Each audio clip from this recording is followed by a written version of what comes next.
hay algunos que no se quieren meter con la cuota sindical de la CGT, así que es una cuestión de seguir trabajando, de seguir llevando a diputados de La Libertad Avanza al Congreso y tener un número suficiente como para poder ordenar la vida institucional de los sindicatos sacándole privilegios que no les corresponden. También es difícil estar sentada en la banca escuchando durante horas a diputados del kirchnerismo que destruyeron el país, dejaron al borde de la hiper, nos dejaron con niveles de pobreza inimaginables y dando cátedra de qué es lo que hay que hacer. Están perdidos y no entienden tampoco su rol en este momento. Hoy a mí me sorprende y me duele mucho, que es que me pregunten, ¿vos sos judía o argentina? Eso te lo preguntan. Sí, absolutamente. Y no es una pregunta, es más una acusación, claro, sí, ¿no? Sí, Porque sí. si vos sos judía, en realidad estás trabajando para el Estado de Israel, no estás trabajando para Argentina, la diputada sionista que trabaja para el Estado de Israel.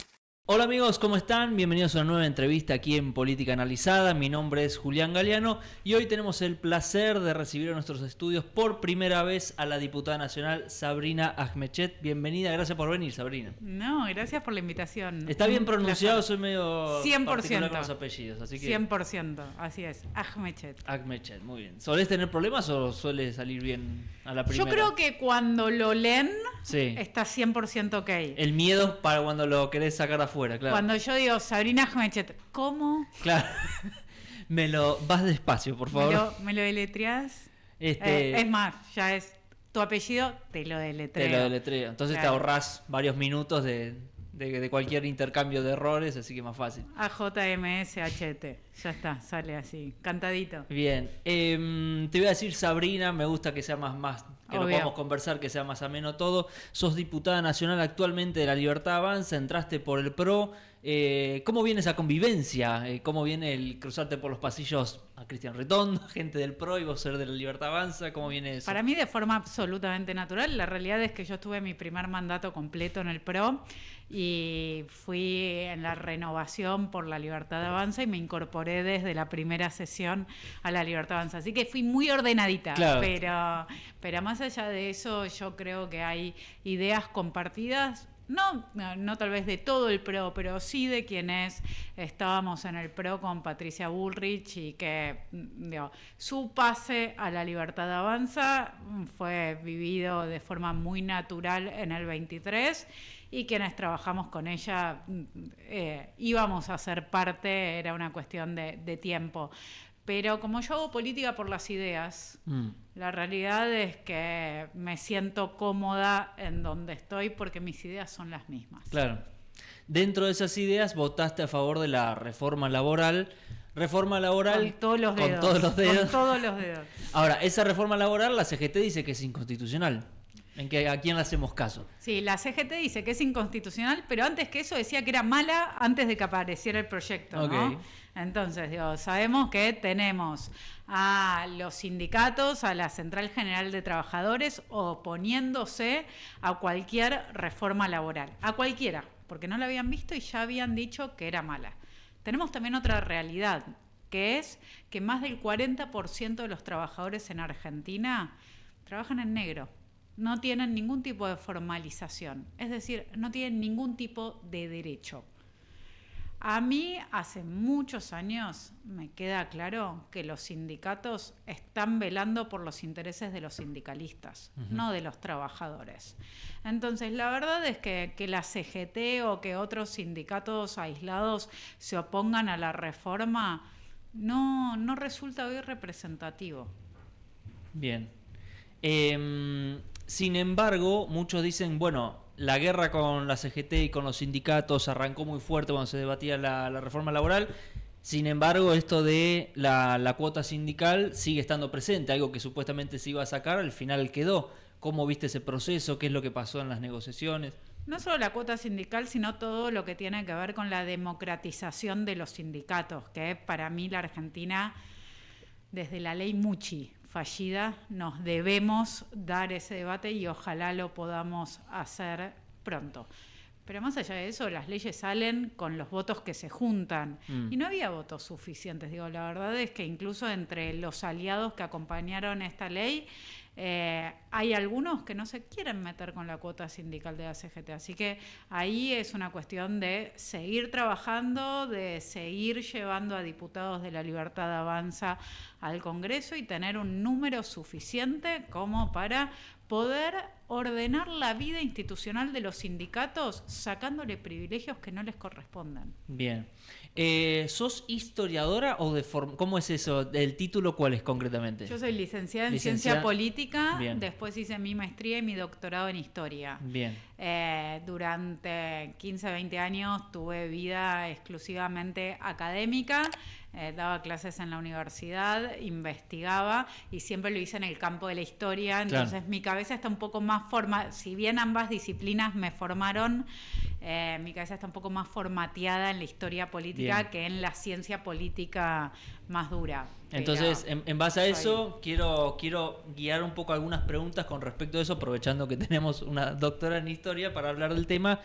Explícame en qué momento histórico estamos, porque con Mauricio Macri se creía que era el resurgir de la derecha en Argentina, bueno, se terminaba la izquierda, llegaba a la derecha por fin, y de golpe hubo un cambio, se volvió al kirchnerismo, ahora está La Libertad Avanza, un bloque totalmente débil, es el que comenzó en el 21, y hoy esos dos son presidente y vicepresidente.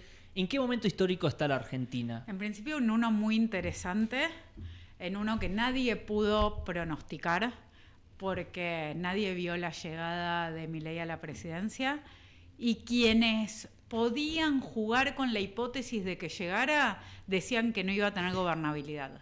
Hoy estamos sacando... Te sumo algo, Milei se tendría que haber ido en Pascua. ¿Te acordás que los pochoclos? Y sin embargo acá estamos. Exactamente. Y no solo desde la oposición, también desde analistas políticos. Entonces, a mí me parece que estamos ante un periodo muy interesante porque la Argentina también...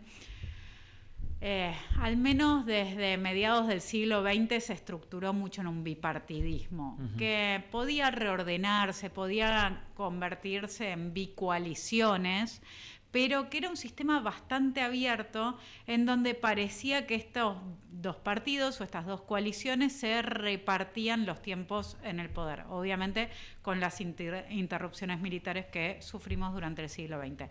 Pero el sistema de partidos era más o menos eso. Y parecía que era un lugar en donde la del outsider no podía pasar. Pero Javier empezó a hacer política en el 21, diputado nacional, en el 23 presidente. Vaya si eso es un outsider. Entonces estamos ante un momento que, para mí, primero digo qué interesante que es, y segundo, realmente entiendo que es un momento histórico. En principio, porque estamos hablando de liberalismo. Desde fines del siglo XIX, las ideas del liberalismo eran todo el tiempo atacadas. Todo el tiempo atacadas. Y el Estado construía a partir de ideas intervencionistas, a partir de ideas estatistas, a partir de ideas populistas. Liberalismo no había. Entonces... esto a nosotros nos retrotrae a construcciones de la Argentina propias de Sarmiento, propias de Roca, propias de aquel momento en donde la Argentina tenía todo el futuro por delante y que realmente estábamos destinados a ser uno de los países más importantes en el concierto de naciones. Bueno, me parece que hoy estamos recuperando ese rol. Y lo estamos recuperando porque la Argentina está en un momento muy particular y creo que somos muy afortunados de poder estar transitándolo. Pero el mundo también está en un momento muy particular, ¿no?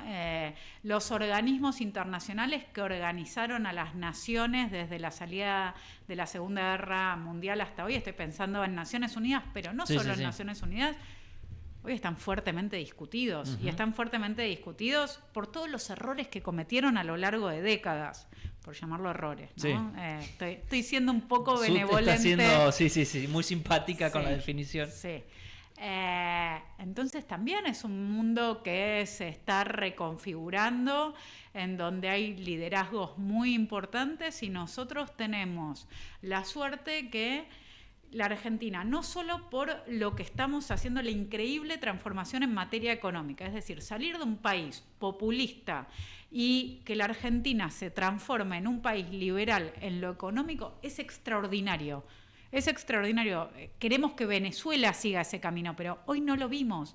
Todavía no vimos un país que salga del populismo y vaya hacia un terreno común sólido, liberal en lo económico. Nosotros lo estamos haciendo, estamos sentando esas bases.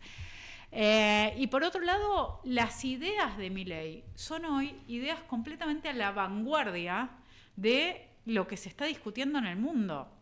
Cuando Trump lo que hace es hablar especialmente, estoy pensando en la reunión del Board of Peace, hablar especialmente, ¿dónde está Milei? ¿Dónde está mi amigo Milei? Lo que está diciendo es, ahí hay un rumbo que yo apoyo.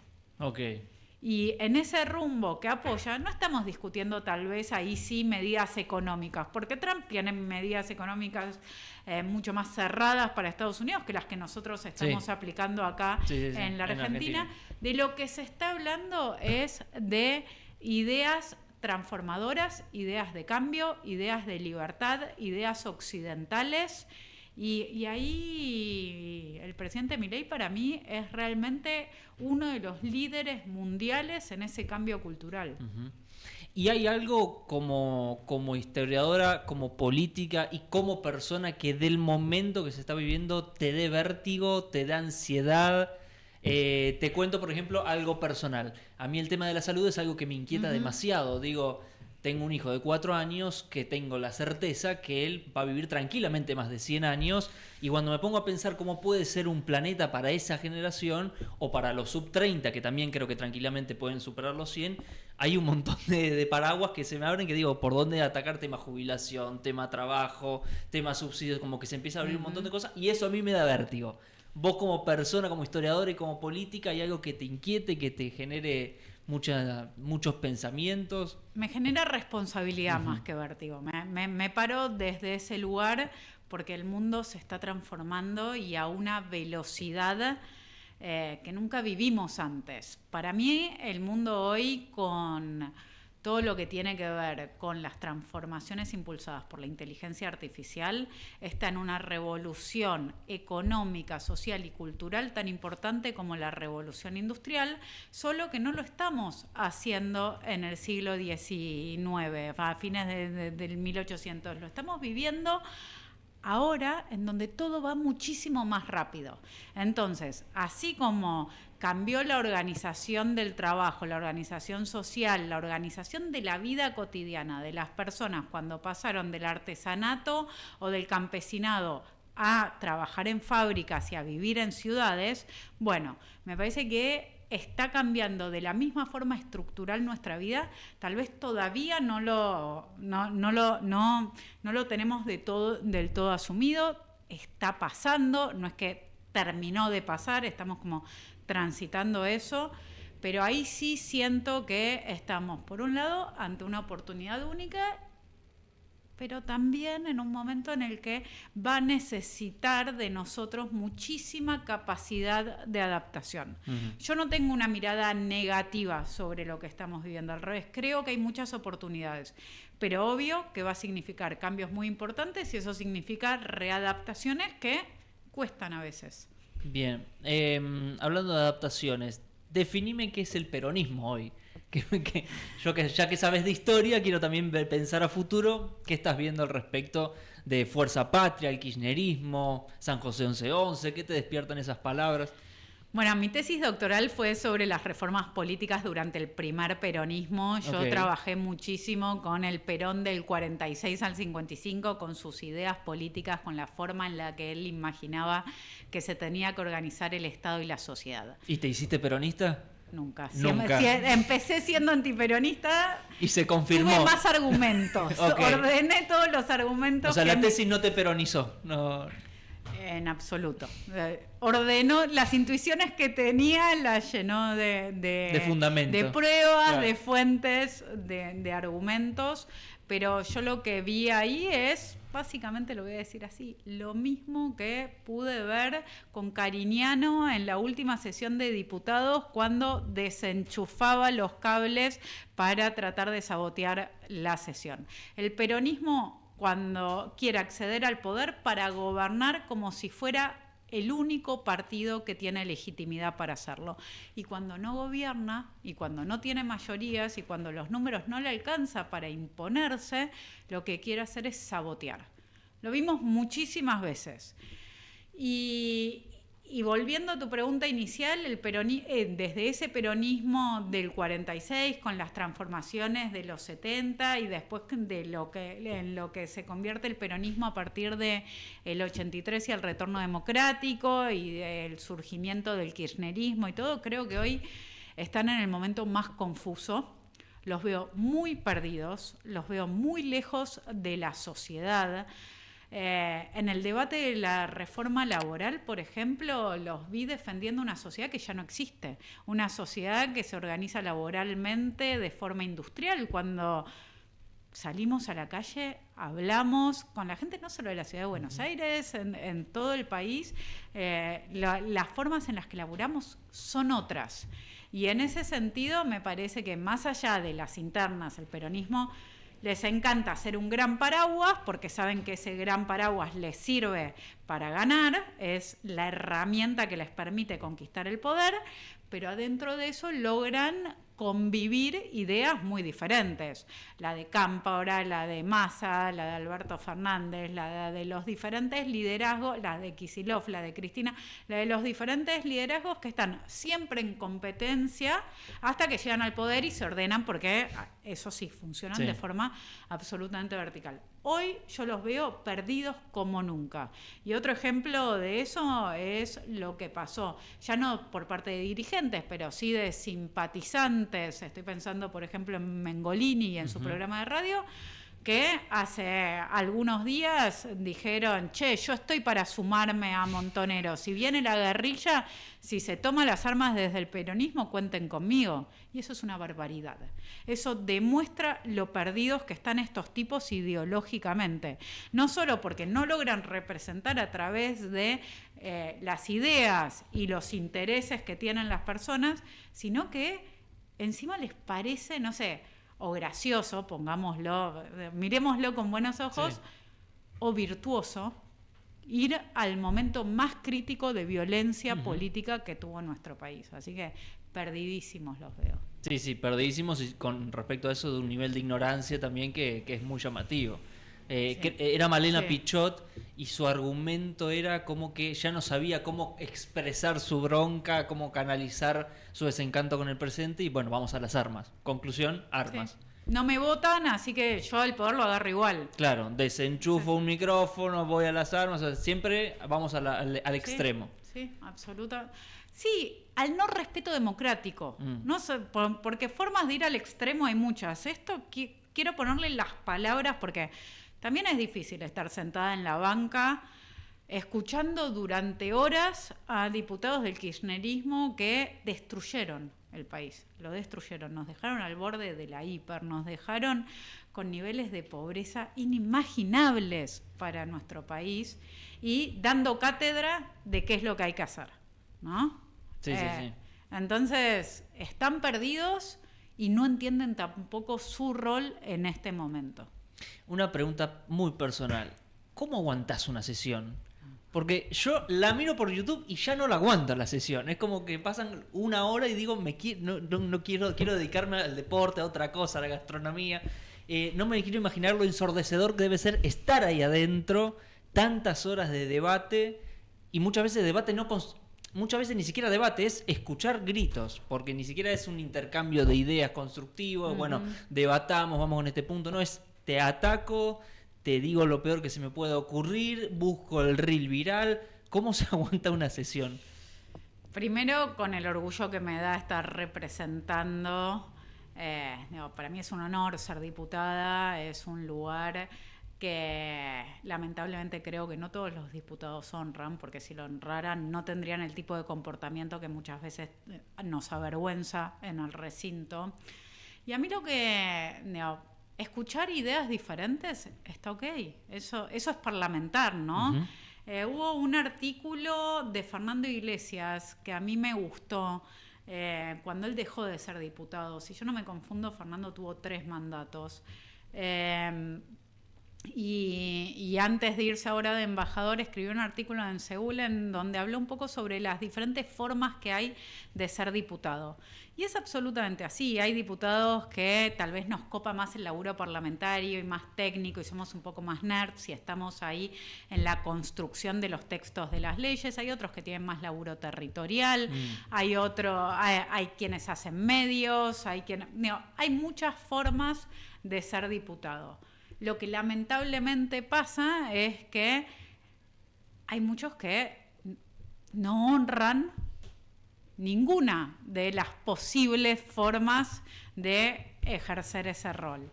Y sí, hay que ponerle paciencia, hay que ponerle respeto y hay que entender que nosotros estemos ahí es importante porque este gobierno necesita determinadas leyes para lograr pisos que nos permitan el crecimiento. Entonces, tener claro... ¿Para qué estás ahí? Claro. Exactamente. Bien. Te iba a hacer una última pregunta, aprovechando tu costado histórico. Háblame del concepto de lucha de clases, porque me llama mucho la atención lo que vemos hoy en los medios. Vemos a Del Caño y Grabois defendiendo a los grandes empresarios que se están fundiendo, que están diciendo abiertamente nosotros vivíamos bien, poniendo sobreprecios, 60, 70 por encima de lo que valían, y vemos por el otro lado trabajadores diciendo, bien, que se fundan, yo quiero emprender. ¿Qué está pasando con el concepto de lucha de clases en esta Argentina? Qué raro se volvió todo, ¿no? Está todo muy distópico, sí. O sea, Miriam Bregman defendiendo a grandes empresarios también sí. es sorprendente. Sí. A mí me parece que la lucha de clases es un concepto en el que yo nunca creí como forma de ordenar la sociedad. No, es una visión marxista, estructuralista del mundo. Yo creo mucho más en la cooperación virtuosa de las clases. Yo creo que a los trabajadores les va bien cuando a los empresarios les va bien y contratan más trabajadores y se vende más y hay más guita para comprar y creo en el crecimiento virtuoso. Yo tengo esa mirada que los países que tienen un capitalismo más sano han demostrado que es real. ¿Por qué meto esta idea del capitalismo sano? Porque yo creo que la Argentina durante demasiado tiempo sufrió un capitalismo prebendario y esto incluye a empresarios que se acostumbraron a la teta del Estado para trabajar, para sobrevivir. Entonces, así es muy fácil ser empresario, ¿no? Si vos no estás arriesgando nada porque el día que pasa algo va a estar el Estado con los impuestos que paga la gente, es decir, con la guita de todos para salvarte ahí, vos no sos un empresario. No lo sos. Parte de la definición del empresario es el riesgo. Acá hay muchos empresarios, ahora lo estamos viendo, que lo que les gustaba era ganar guita, pero no les gustaba toda la parte que viene con la dinámica de la empresa. Bueno, creo que se está poniendo en orden eso. Entonces, este es un gobierno que claramente es pro empresa, pro libertad de mercado, pro comercio, con reglas justas, con reglas claras. Acá no se trata de salvar a uno porque es amigo. Se trata de que las condiciones sean no solamente iguales, sino justas para todos para que se pueda crecer. Y bueno, quienes se acostumbraron a crecer solamente bajo el brazo del Estado, ahí sí, se tienen que readaptar. Bien.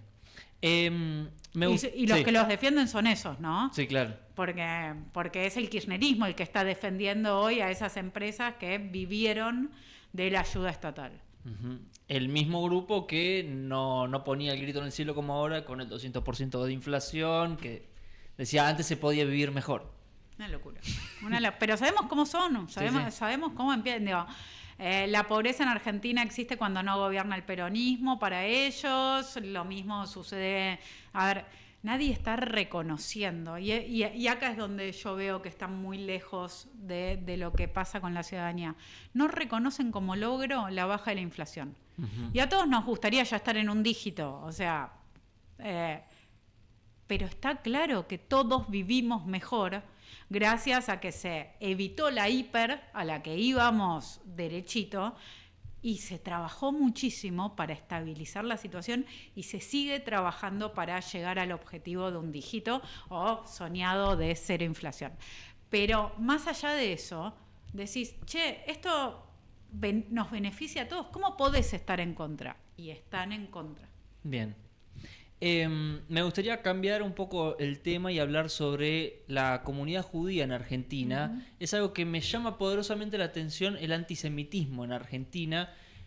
En lo personal no lo entiendo, nunca lo entendí porque cada tanto vuelven esos títulos, incluso vuelven encuestas. ¿Qué pensás si los judíos influyen en los medios o si los judíos van a comprar la Patagonia? Y empezás a escuchar un montón de cosas que en lo personal no lo entiendo. ¿Me lo puedes explicar qué nos pasa? ¿Por qué en Argentina es un tema ese? Sí, a ver, quiero tal vez separar lo que es el antisemitismo que existió en la Argentina a principios del siglo XX, nacionalista y que era muy fácilmente ubicable de dónde venían, ¿no? Porque eran grupos que lo que no querían era ninguna integración y que por suerte fracasaron porque parte del éxito de la Argentina es cómo integró a las diferentes comunidades que vinieron acá a laburar. No solamente a los judíos, a todos los inmigrantes que huyeron de la pobreza y de las guerras durante la Primera, la Segunda Guerra Mundial y que decidieron criar a sus familias acá.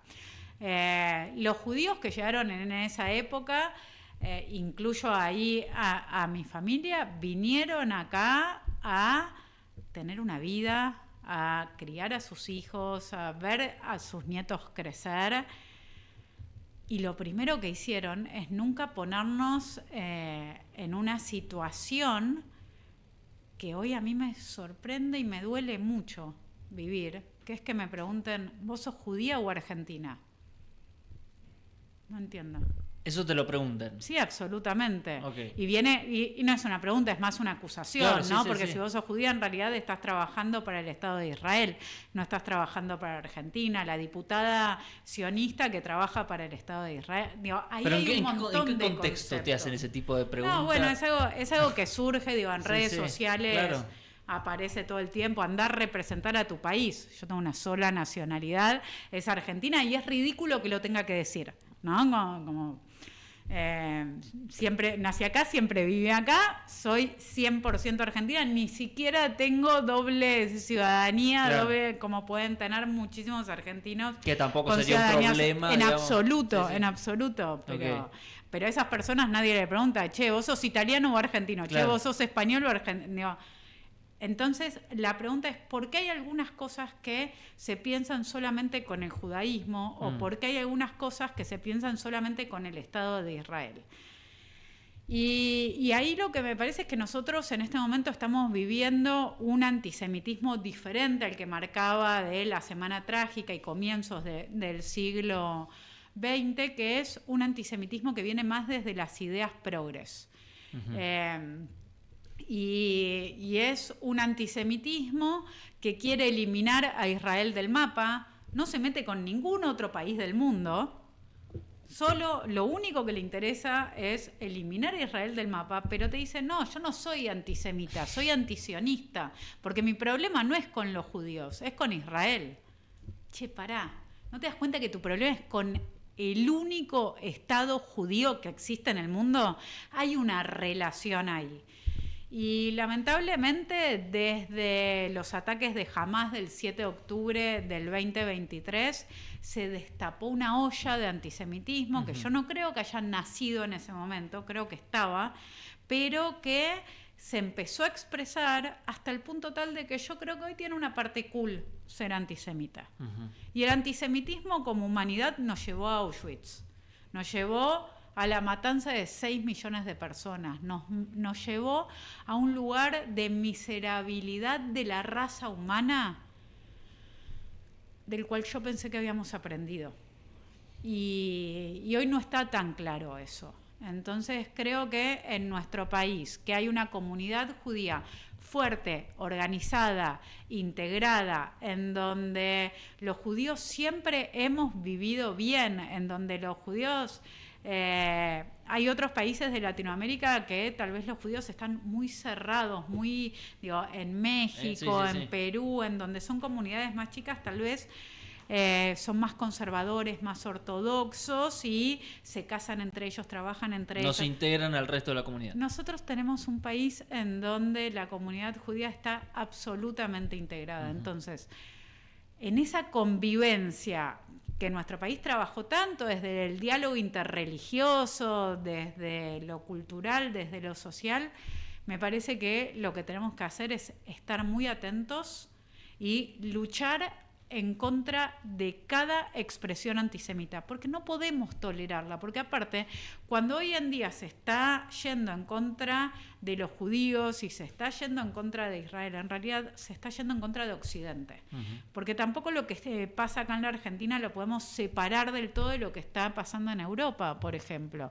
Y en Europa la occidentalidad de algunos países se está perdiendo por una inmigración musulmana que se ha mudado a estos países, no para vivir con los valores de estos países, sino para imponer los propios. Entonces, ahí es donde a mí me parece muy importante cuidar la situación de Argentina y que la Argentina funcione como un faro de Occidente, en donde todas las personas que vienen a vivir bajo nuestros valores judeocristianos de libertad, que no nos hacemos los boludos frente a un hombre que le pega a una mujer.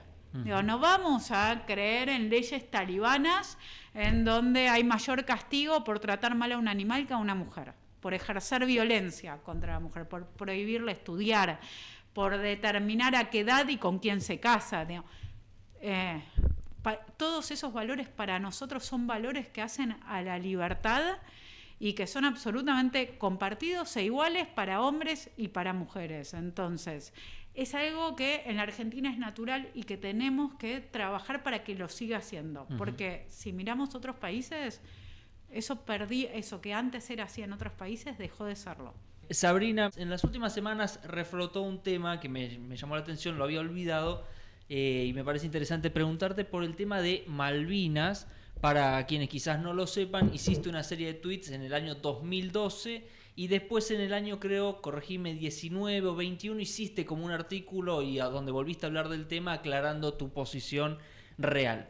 Lo que me llamó la atención es que el año pasado recibiste una denuncia por tweets del 2012. Entonces, al final no me queda claro cuál es tu postura, si le creo a Agustín Rómbola, que es el que te hizo la denuncia. ¿Qué pensás sobre Malvinas? En principio no le creas a Rómbola nada. Pero más hizo una denuncia. Sí, una denuncia que no avanzó, que nunca me llegó una notificación, que no existió.